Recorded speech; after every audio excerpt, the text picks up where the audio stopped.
Okay, take two. So, take two tayo. Ikaw ba ay apektado ng nagmamahalang presyo ng bigas? Today, I will talk to you the solution, kung ano yung solution sa mahal na presyo ng bigas. And of course, isa lang yung sagot dyan. I know magagalit yung iba, but there are also so many of you who can understand. At alam kong matagal na kayo sa low carb and fasting lifestyle, and most likely, ito rin yung sagot nyo.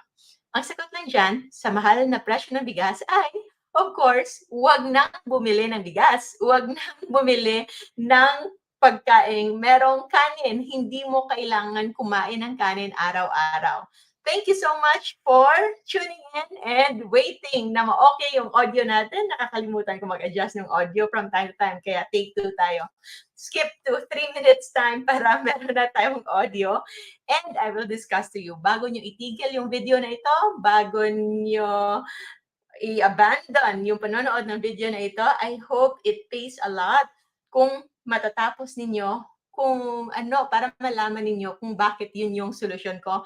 As a person, as an individual, as a doctor, as a low-carb practitioner, as someone na hindi na nagsasayang going 5 years now, and going 5 years na rin kami, hindi na bumibili ng bigas, and imagine the savings na aming nakuha because of that. And I hope you can share this in your timeline, in your family and friends group chat, para lahat tayo ay aware at magiging informed, especially sa mga kilala ninyong mga very dependent in rice. So, meron tayong 5 questions dito na usual na tanong ng mga tao sa mga nagsasabi sa kanila na hindi mo kailangan yung bigas.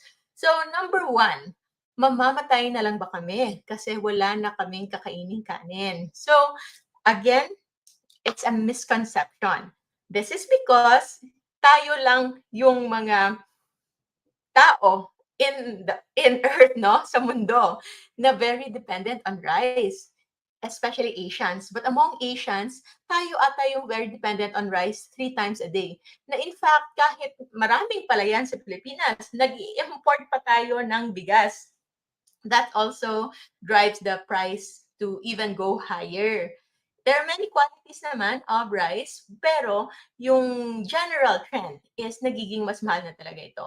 And yes, for all of you who says na Asian countries eat rice, but I've been to many countries, sa mga Asian countries pa lang, Europe and America, hindi talaga sila ganun ka-dependent on rice. And sa Asia naman, I've been to Korea, Japan, Hong Kong, Singapore, Malaysia, Indonesia, Thailand, ano pa ba? Other Asian countries, they eat rice, but they don't eat rice as often as us. Hindi sila 3 times a day kumakain ng kanin. And that is because they know na hindi lang kanin yung only source of nutrition or calories or energy sa mga taong na nagde-depend sa rice as energy. Among 3 macronutrient groups, proteins, fats, and carbohydrates, lahat sila merong calorie equivalent. Yung rice may sound very cheap, no? Siya yung pinakamura, kaya siya yung pinakaparating kinakain ng lahat. But it also has a lot of side effects. And that is the reason why kahit yung mga Pinoy in general, hindi katangkaran, hindi rin katabaan, pero yung levels of diabetes and metabolic diseases natin ay tumataas ng tumataas. Fatty liver, hypertension, cancer, at marami pang iba. We may just think na it's a small thing, but it has something to do with our overall too much consumption and promotion of unlimited rice. So, yes, hindi ka mamamatay kung hindi ka nakakain ng bigas because we are not obligate grain eaters. Hindi tayo birds na nagdepend lang sa grains. In fact, even birds kumakain niya ng carnivore, worms, other insects. We can also do the same. For the last 50 million years na history ng tao sa mundo, only the last 10,000 lang nagkaroon ng agricultural revolution na nagsimula tayong kumain ng grains, including rice. And if you compare 50 million compared sa 10,000.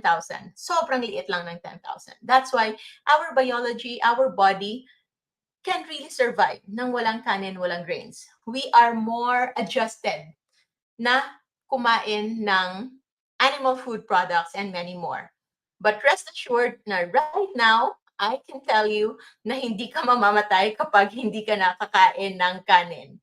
And if you are one of those practitioners na hindi na nagsasaing, for us in our family, magpa 5 years na kami hindi na bumibili ng bigas at hindi na rin nagsasaing ng regular rice sa aming bahay. White rice, brown rice, red rice, black rice, lahat ng yan na try namin before. But nothing beats yung idea na wala ng kinakaing bigas. We've never been healthier.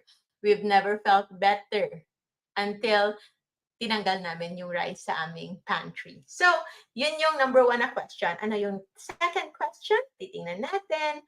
So, this is a set of 5 questions na common na concern ng mga tao kapag sinabi mong ang solusyon sa mahal na presyo ng bigas ay huwag nang bumili ng bigas. So, number 2, kung wala na kaming kakainin kanin, ano na ang kakainin namin? So, if you will be open to the idea na hindi ka mamamatay ng walang kanin, so ano na lang yung kakainin nyo? For me, the easiest way is to double your ulam. In Filipino, usually yung kinakain natin, kanin plus ulam. Kanin, ulam, gulay. So what you can do is, the moment you remove the rice, you either double your ulam or you triple your vegetables if you can tolerate vegetables. Sa mga meron pang taba, marami kasi ako nakikita na feeling nila hirap na sila sa buhay. Pero yung tiyan nila sobrang laki. Alam na namang overweight. We have workers, security guards, na alam mong nagsimula silang payat. Kasi yung uniform nila ngayon, para talagang matatanggal na yung mga buttons sa kanilang uniform. Kinalakihan na nila. If you think about it, dapat yung mga damit na nagiging masikip for us is usually just for growing children. For adults, supposedly, steady na yan. Except, of course, if you are a woman who gets pregnant from time to time, like myself. So, but generally, especially sa lalaki, unless it's muscle na bulking, muscle na bulk, then you have an excuse to change your clothing size. But if you are already full adult, most likely dapat hindi na yan lalaki, especially sa tiyan. Yung paglaki ng tiyan would be a sign of visceral fats. So, compilation ng mga bad fats covering your organs. Yung mga internal organs mo nababalot na ng taba. And that is risk for heart attack, stroke, premature death. And we don't want that. And we are not body shaming, especially if you are still starting low carb. We are encouraging you to start this, and we are not discriminating you. We are welcoming you even more and congratulating you na you finally found the courage to start, na ibahin yung inyong lifestyle, improve it for your health benefit. So others, kung meron pa kayong taba na extra, especially sa tiyan na taba, then you can just replace your rice with vegetables or remove lang. So that will lead you into a little calorie deficit. Okay, mas kukonti yung kakainin nyo para mabigyan ng panahon na matunaw yung taba na na-store ninyo sa inyong katawan. For all those years na na-pile up na yan sa inyong tiyan, you would benefit the moment na ito ay malusaw at ma-convert into energy. So, sa mga hindi naman katabaan or wala namang extra fats, then you can benefit from increasing your protein and fat intake. So, increasing your protein and fat intake will help you build muscle and lose fats. So, yung mawawala ninyong weight would be coming from fats, and yung mawawala ninyong, ang magigain ninyo na weight will be coming from muscles, okay? And one thing I learned then with our patients and our mga kasamahan natin sa National Low Carb Day, Tito Cecile, na napag-usapan natin last time, it takes a while to trim down if marami kayong metabolic problems. But if you don't have any metabolic problems, most likely weight issues lang talaga, madali siyang na-address with low carb and fasting. And hindi rin kayo kailangan mag-isip na calorie deficit sa simula. If you start your journey sa pagtanggal ng kanin sa inyong kinakain, then you can do so by providing enough food during the first 1 to 2 weeks ng journey ninyo. Hindi nyo kailangan magpagutom. So, pwede kayong parang buffet, unlimited, unlikain. Pero dapat low carb. That's the only way I find sustainable para hindi kayo ma-feel na deprived kayo. Hindi niyo ma-feel na merong nawala. It's just that it's being replaced. Pwede kayong kumain ng hanggang 5 pork chop or isang buong lechong manok in a whole day. Or every time you usually eat like rice, replace it with 2 to 3 eggs. So 2 to 3 eggs would be equivalent the calories ng 1 cup of rice, but without the insulin spike. So ganon kaganda yung proteins and fats. And if you cannot accommodate eggs naman, so marami namang option. Kung gusto niyo na medyo matatabang, then you can have chicken, especially yung breast part, or fish. So fish fillet. Kung gusto niyo ng mga clean fish, so merong mga boneless bangus, tilapia, or dilis, any na maliliit na isda. Seafoods can also be an alternative. You just have to change the mindset na hindi mo titignan yung pagkain as ulam or kanin. You just look at it as food. Lahat yan pagkain. Pinoy lang yung nagde-decide niyan na iba yung ulam, iba yung kanin. We can just eat it all together. But I also understand na as Filipinos, na yun na yung nakalakihan natin, yun na yung nakasanayan natin na meron tayong parang pamares. So usually, I eat din na parang meron ding akong dalawang klaseng pagkain in my spoon. Like yung parang dinicide ko na eto yung ulam ko, like the pork, for example. And then I will get a little egg para yun yung parang rice ko or vegetables. Okay? So, if ever you still have fats to lose, pwede kayong kumain ng without rice and then you can resume your usual na food intake. Or double your meat, double your ulam, or even triple or 4 times. You shouldn't be thinking always of calories lang because hindi lang calories yung nagmamatter. It will matter, of course, in the long run to make your journey faster kung gusto niyo mas pumayat agad.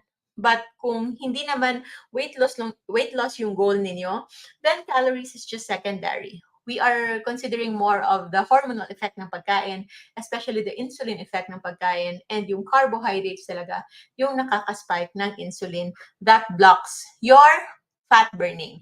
Ibig sabihin, every time you eat rice, tinitigilan ng inyong katawan ang pag-convert ng taba sa katawan ninyo, including yung taba sa kinakain ninyong ulam, whether it's coconut oil, whether it's butter, whether taba ng baboy, whether chicken skin, taba ng baka, those will not be burned. Hindi sila mabe-burn kapag merong insulin. So that's why removing carbohydrates, removing rice, and other carbohydrates tulad ng tinapay, tulad ng pasta, can do so much when it comes to improvement of your health. So yan, I think we are able to answer our second question. Yung una, kung mamamatay ba kung walang kanin? Of course not. Number 2, ano na lang yung pwedeng kainin? All the more, marami pa. Hindi lang naman kanin yung nasa plato ninyo. So, maraming iba. You can double or triple the other items na low carb sa inyong plate, which would be ulam and and vegetables if you want. So, vegetables is optional. Between ulam and vegetables, I emphasize more on the ulam than the vegetables because not everyone can tolerate vegetables. Okay? So, yes, so we are moving on to our third question. Di ba mas mahal kung walang rice? So, eto yung isang question din. Mas mahal kung wala ng kanin. Mas mahal kung wala ng kanin if you will just think of it on one meal, if per meal lang. So, imagine if yung 1 cup of rice ninyo, you will replace it with 2 or 3 eggs. The moment you replace it with 2 or 3 eggs, especially kung binaon nyo lang sa bahay, that's just around, magkano ba, 20 pesos? At most, 25 pesos. 3 hard-boiled eggs in replacement of rice. So, it's not much. Hindi siya ganon kamahal kung i-alternative mo. Another solution that you can exchange it with would be vegetables at lagyan ng 2 tablespoon ng coconut oil.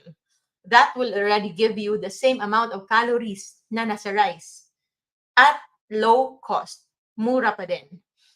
And the most important part is, when you eat rice, after 2 hours, magugutom ka na naman ulit, bibili ka na naman ng pang-snacks. After 3-4 hours, kailangan mo nang kumain ulit. That's why yung mga dependent sa kanin, breakfast, snacks, lunch, snacks sa hapon, dinner. 'Di ba? At least 5 meals. Pero ano yung ginagawa ng mga kasamahan natin sa community na hindi na dependent on rice? They only eat once or 2 times a day and that's it. Hindi ka na magugutom ulit. So if you will see, say for example, gumagastos ka ng 100 pesos per meal and nagsasnacks ka ng 50 pesos. So that's already 400 pesos sa isang araw. But if you are eating no carbs, no rice, kahit 200 pesos pa yung meal mo, that is already kalahating lechon manok yan. Okay? And 2 beses kang kakain. So, whole lechon manok. Yung whole lechon manok, nasa 225 lang ata. Or lagay na natin 250. 250 pesos in a day. Isang buong lechong manok. Yun lang yung kakainin mo. Lagyan mo ng itlog, lagyan mo ng extra vegetables if you want. That's 300 pesos. So, saan yung mas mahal? Rice, with rice or without rice? In the long run, you will really save more when you don't have extra na rice because ang pagkain ng carbohydrates, ang pagkain ng rice will make your blood sugar fluctuate. And the fluctuation of blood sugar will make you starve. Yun yung magdadrive sa inyo to be hungry. But if hindi nag-fluctuate, hindi nagtataas, baba yung inyong blood sugar sa katawan, yung inyong satiety, yung appetite niyo stable because your blood sugar is also stable. That is the reason why marami nang nag-OMAD, 1 meal a day or TMAD, 2 meals a day, and they are very successful with OMAD and low carb. This is also the same way sa mga nag-intermittent fasting. Fasting for 16 hours or 18 hours, sometimes 20 hours. And ito ay magiging smooth yung journey, magiging smooth yung experience niyo with your intermittent fasting if hindi kayo nagkakakain ng carbohydrates, especially rice, habang kayo ay naka-fasting. If you are able to do it, most likely, you were able to do it in a short span of time. 2 days, 3 days, 4 days. After nyan, sumasakit ng ulo, nanghihina na, nanginginig because your body is still dependent on rice and sugar as a source of energy. But the moment na natatanggalin ninyo yung kanin sa ating katawan, automatic bababa yung insulin at yung blood sugar ninyo magiging stable at yung ketones level ninyo and fatty acid level ninyo tataas and your body will start to adapt to ketones and fatty acids as a source of energy. The moment na adapted na yung katawan ninyo sa low insulin, tataas automatic yung production of fatty acids and ketones, and that can be your new fuel source. And by that new fuel source, studies have shown na mas maganda pala ang epekto nito sa ating katawan, sa ating eyesight, sa ating brain, kasi wala siyang masyadong residue. You can think of it as alternative fuel source na kung ang rice ay parang uling, marami kang abo right after, marami kang remnant na mga kung ano-anong carbon na residue. But if you will use electricity or you will use cleaner form of fuel like nuclear kind of fuel, mas magiging robust yung energy source ninyo, pero wala itong masyadong remnant na carbon and other na mga metabolites na nakakasira sa ating katawan. That is why choosing to eat no rice and other carbs in the long run, especially sa mga meron ng sakit, magiging way, way cheaper ang pag-low carb or pagkain ng wala ng bigas, ng wala ng kanin because you will stay away from maintenance medications, dependency sa sugar, at hindi na kayo maapektuhan ng kung ano-anong marketing strategy ng mga pagkain dyan.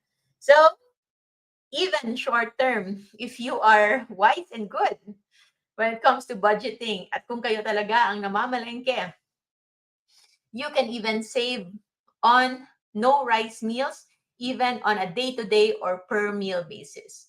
Wala pa akong kilalang low carber na kumakain ng 5 times a day. Usually, 2, 3 times a day, that's already good enough. Never already same as before na mangangailangan ka pa ng midnight snacks, morning snacks, pampainit sa umaga, in between sa hapon. So, if you are one of those na nakasurvive na, nasanay na, how long na kayong naging OMAD, 1 meal a day, or TMAD, 2 meals a day, or even 3 meals a day with light snacks, share this in the comments para makita ng iba. And if you are one of our followers sa ating community na low, you are also a low carber yourself or an intermittent faster, share this sa inyong timeline para makita rin ng iba and matulungan sila how to start their own journey. So, we are moving on to our question number 4. Di ba kami magkakasakit kung puro ulam lang ang kakainin? Especially na yung kakainin natin ay puro karne, puro mantika, pinirito. No, hindi po kayo magkakasakit, especially if you pair them with nutrient-dense foods. Ang pagkain ng lechon, ang pagkain ng baka, ang pagkain ng red meat, ang pagkain ng mga mantikang pagkain is only going to be very damaging to your health kung merong kasamang insulin na nag-spike nito. Because again, ang pagtaas ng insulin, secondary sa pagkain ng mga pagkaing nagpapataas ng blood sugar. So, hindi lang asukal ang nagpapataas ng blood sugar. Yung kanin po, for every cup of rice, ang equivalent niyan ay 10 kutsaritang asukal.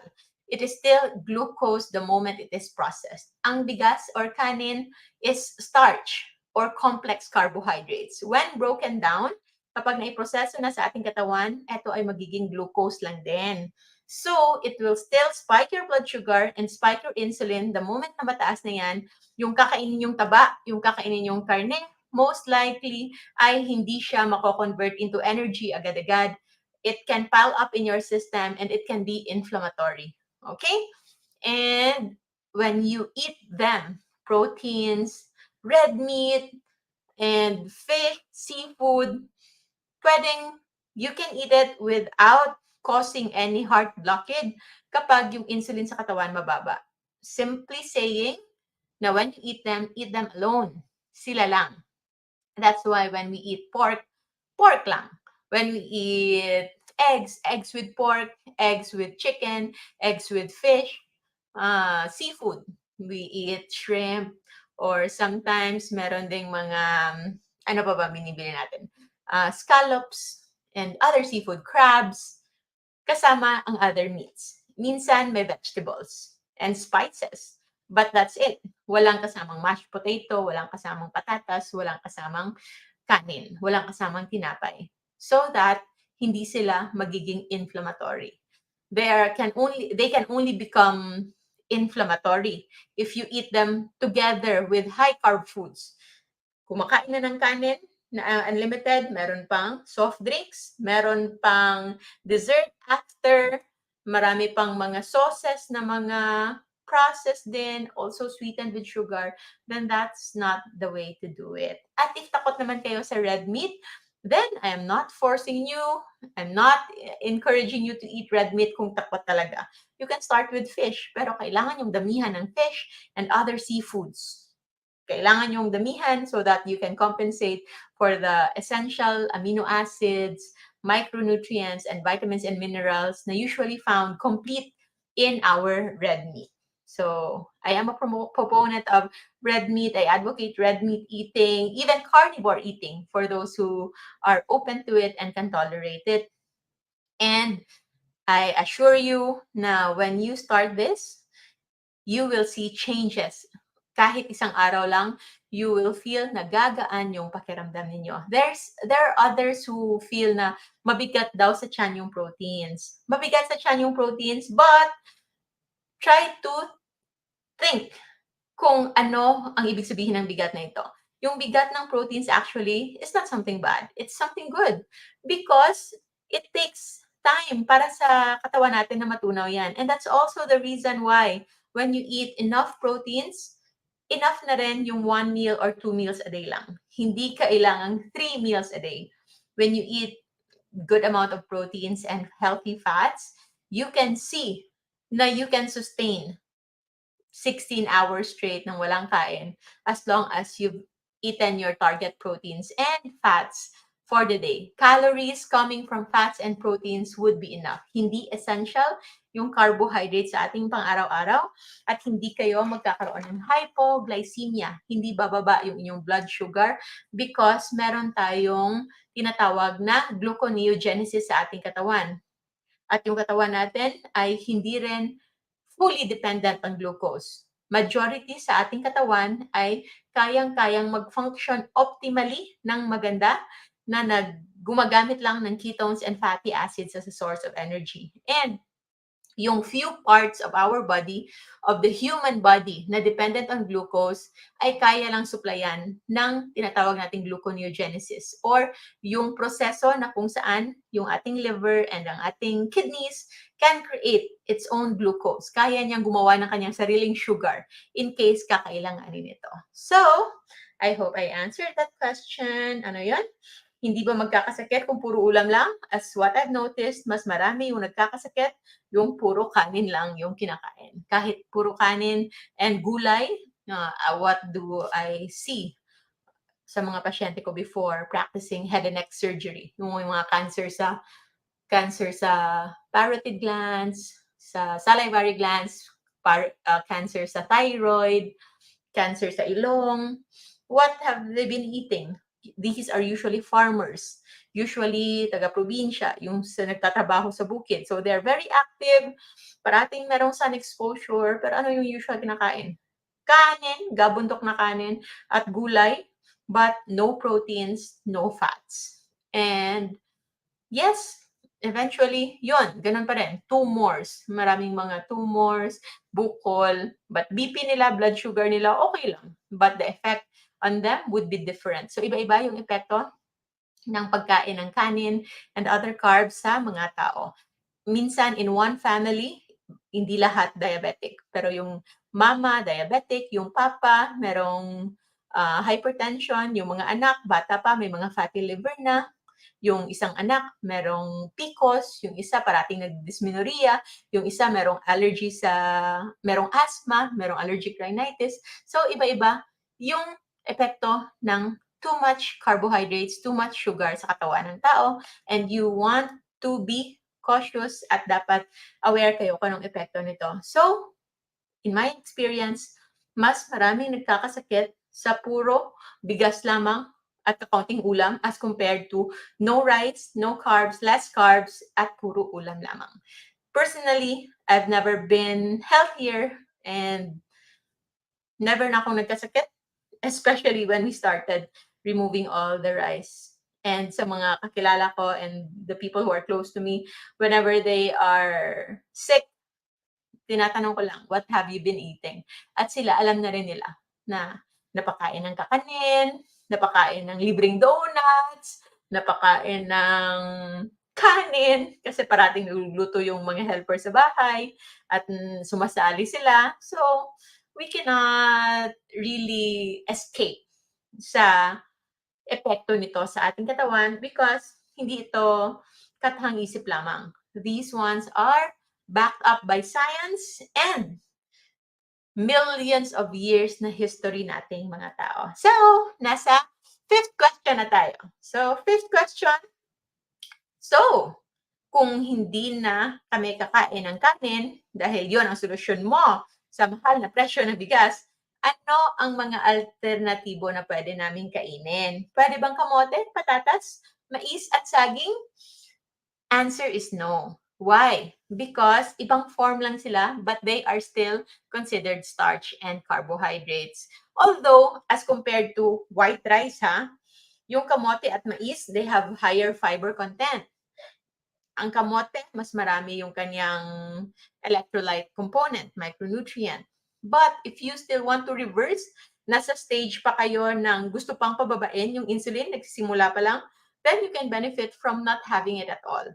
If you are already very fit, nasa 15% na lang yung body fat component ninyo, very muscular, tumatakbo araw-araw, nagwe-weightlifting araw-araw, very physically active, walang sakit, walang kahit anong maintenance medications, then maybe you can accommodate changing it to a little patatas, a little kamote, organic ones. But if you are still starting and ayaw, or kung kahit matagal na, but if you want to preserve that health na gusto mo or ma-achieve yung health na gusto mo talaga, hindi ka pa peak health, then you might want to have no alternative at all. If you keep on looking for alternative sa kanin, most likely, hindi kayo magiging successful because you'll always look for it. Although I know some who are successful in low carb, pero nagkakanin pa rin sila, pero mga 2 or 3 kutsara na lang daw in a day. So if that's the case, if you have that discipline to limit your food intake, then congratulations, okay lang naman. We are not saying na zero rice talaga yung solusyon or not eating rice is the solution. Because yun nga, maraming mga tao that can accommodate it, especially yung metabolism nila ay maganda. But for those na nagkakasakit at hindi talaga tolerant sa rice, then you might want to experiment of not having it at all. Make sure lang na the moment na tanggalin nyo yung kanin and other carbs, including tinapay, pasta, noodles, you make sure na kumakain kayo ng enough calories, macronutrients, vitamins, and minerals coming from proteins and healthy fats. Healthy fats, coconut oil, avocado, and other organic fats galing sa taba ng baboy, taba ng baka. It can be butter, ghee, and ano pa ba? Certain nuts and seeds. So those are your other options. Healthier choices also would be coming from fish. Sa Pilipinas, since walang salmon dito, so yung mga maliliit na isda, and also yung sardinas, or yung isda na ginagawang tuyo, those are also good sources of omega-3. So those are the options that you can have. And if ever you are still not aware, you can print the food list in our website. Nasa jgrtanmd.com lang para makuha nyo yung food list natin. Okay? And if ever you feel na kailangan talaga ng rice from time to time, for those with special needs like pregnancy and breastfeeding, kasi minsan, I've been eating meat na nawawalan ako ng gana. I cannot force myself to eat, but I have to eat para sa normal growth ng baby. So, that's why I eat yung parang other na rice replacement ko for me to be able to eat more. Or else, kung hindi ko gagawin yan, konting-konti lang yung kakainin ko. So, yun, baka hindi enough. So, that's why I have, yun, yung mga cauliflower rice, shirataki rice, meron ding eggs. Usually, eggs yung pinaka-replacement ko. So, that's my solution sa mahal na presyo ng bigas. And if you have other insights that you think can help our community, you are more than open to share them in the comments, share this video with your own insight para mas marami yung ma-inspire at matulungan natin. And if ever you don't agree, it's okay. Okay? Iba-iba naman yung mga tao. I'm just telling you, especially sa mga matagal ng naniniwala sa iba't ibang health advices, low fat, low salt diet, pero still, nag-a-avoid na ng salt, ng fats, ng red meat, still, they are not they're not becoming any healthier. They don't see themselves becoming healthier. Hindi sila nag-i-improve.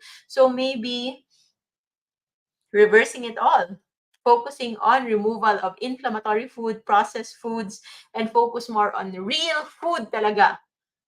Beef, red meat, fish, eggs, those are real food. Hindi kailangan ng vegan meat, hindi kailangan ng veggie meat, hindi kailangan ng mga kung ano-anong mga komplikadong bagay. Lagyan ito ng asin for your electrolyte needs. Huwag matakot sa taba because that's going to be your major fat source. Unless marami pa yung taba sa katawan. In that case, then you can reduce your fat intake para mabigyan ng pagkakataon yung katawan ninyo na magamit yung mga taba na yun. So, yun lamang po. I hope you learned something today. Kung ano yung magiging sagot nyo if ever you will advise others on not buying rice or not purchasing rice or not eating rice anymore together with other grains and carbohydrates and starch. And I hope to see you all on the National Low Carb Day 2023 this coming Sunday na yan. Kita-kita tayo dyan. Workshop, learnings, fellowship, expo, and of course, fun. So maraming salamat everybody. If you wish to know more, if you have specific concerns on metabolic problems, diabetes, hypertension, weight loss, fatty liver, GERD, at marami pang iba, PCOS, infertility, you might want to check out lcfmasterclass.org para matulungan kayo. So thank you so much. Thank you so much for always watching. And kapag share nyo yung video na to, try to put, start at 3:01. So 3 minutes and 1 second para doon na yung okay na yung audio natin. Kasi kanina nakalimutan ko na naman i-set up yung audio natin. Kahit sa tagal-tagal na panahon, ay meron pa rin akong nakakaligtaan because I'm using a different device right now. So, last day na tomorrow of registration on our National Low Carb Day, and I'll see you there on Sunday, 9 a.m. Bukas na yung ating registration, and marami ng ganapan dyan. But for those na busy pa sa umaga, sa buntag, Bisaya, sa umaga, you can just go before 1 o'clock kasi 1 o'clock yung ating program proper. Okay? So maraming salamat everyone. For more videos, make sure to subscribe or become a member of our YouTube channel or our Facebook group, Dr. Josephine Grace Rohatan. And always remember to always stay low carb so that we all stay safe. Bye, bye, bye. For those hindi makakamuta sa NLCD, don't worry, you can watch it live and on replay sa ating YouTube channel and also our official Facebook page for National Low Carb Day. It's National Low Carb Day PH. Maraming salamat po, and thank you so much for supporting and being kind and positive and bringing just happiness and inspiration sa ating low carb and fasting community for natural healing and sustainable, healthier lifestyle. Maraming salamat. Bye-bye. Thank you. National Low Carb Day 2023 is co-presented by Burp Low Carb Deli. This event will not be successful if not for our official event partners, LCF Events and Heartglow, together with our other sponsors. For Platinum sponsors, we thank Just Go Low Carb, Lorene Goodness from Coconuts, Perfect Match, Chapes Keto Cakes, Naturals, Sweet Best, Pep D, FWD Insurance, Little Retail PH, and Nutrifinds. For our gold sponsors, we thank Health Max Care, Keto Mojo, Gabri's, Keto Zone, Theobroma, Cafe Viva, and Cocina ni Gracia. We also thank our silver sponsors as well as our bronze sponsors. Thank you very much. I'll see you on NLCD 2023 on October 1 in the Philinvest tent, Alabang, Muntinlupa City. See you there!